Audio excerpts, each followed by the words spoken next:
神奇行李箱獻給瑪麗蓮、拉斐爾和路西兒，以及遠走他鄉去開創新生活的人。文圖克里斯萊納巴列斯特羅斯，譯柯倩華。有一日，一隻好奇怪嘅動物嚟到呢度啊！佢睇嚟灰頭土臉，好攰，好悲傷，仲一副飽受驚嚇嘅樣。佢拖住一個好大好大嘅行李箱。嗨，你好，你嘅行李箱裏面有啲乜嘢啊？我嘅行李箱？一個茶杯。一個茶杯？咁大嘅行李箱裝一個小茶杯？係啊，你講得啱啊。不過裏面仲有一張台，可以俾我放茶杯。裏面仲有一張用木做嘅凳，可以俾我休息。你嘅行李箱裏面仲有一張凳同埋一張台，邊有可能啊？呢個嘛，畢竟係佢嘅行李箱。但係一張台同埋一把椅子係咪真㗎？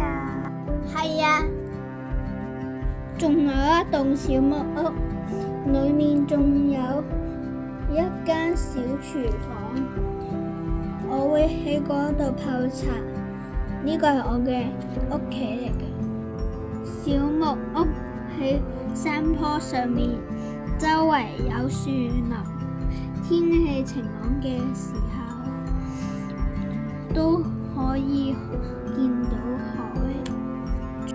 全部都喺呢度，喺我嘅行李箱裏面。不過好抱歉，我實在好攰好攰。我從好遠好遠嘅地方嚟，行咗好耐好耐的路，我需要休息一下。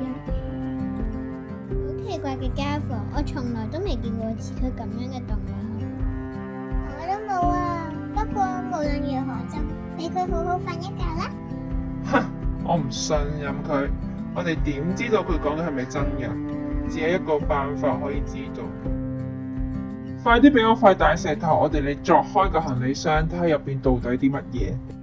可能只可以咁樣啦，我哋需要知道真相。唔可以，呢個唔係我哋嘅嘢。好快，個行李箱就被打開咗啦。你哋睇下，只係一個爛茶杯同埋一張舊相，佢講大話呃我哋啊！不過佢確實講過有一個茶杯。冇錯，而家連行李箱都爛咗啦，佢點睇我哋啊？呢一隻奇怪嘅動物瞓得好沉啊，一直喺度發夢，夢到逃跑，匿埋埋，夢到爬過一座山又一座山，又游過深不可測嘅大海。佢仲望到咗佢嘅行李篋同埋入邊佢嘅所有嘅一切。終於佢醒啦，佢簡直唔相信嗰啲動物做咗啲乜嘢啊！對唔住啊，我整壞咗你嘅行李篋，我哋盡晒全力修補佢噶啦。趁你瞓覺嗰陣時，我哋一直喺度講㗎嘛。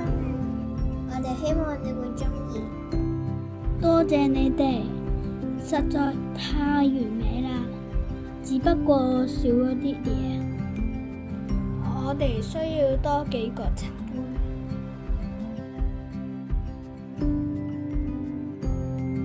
有一日，一隻好疲倦、陌生嘅動物嚟到呢一度，佢只有帶咗一個行李箱，引起咗大家嘅疑問。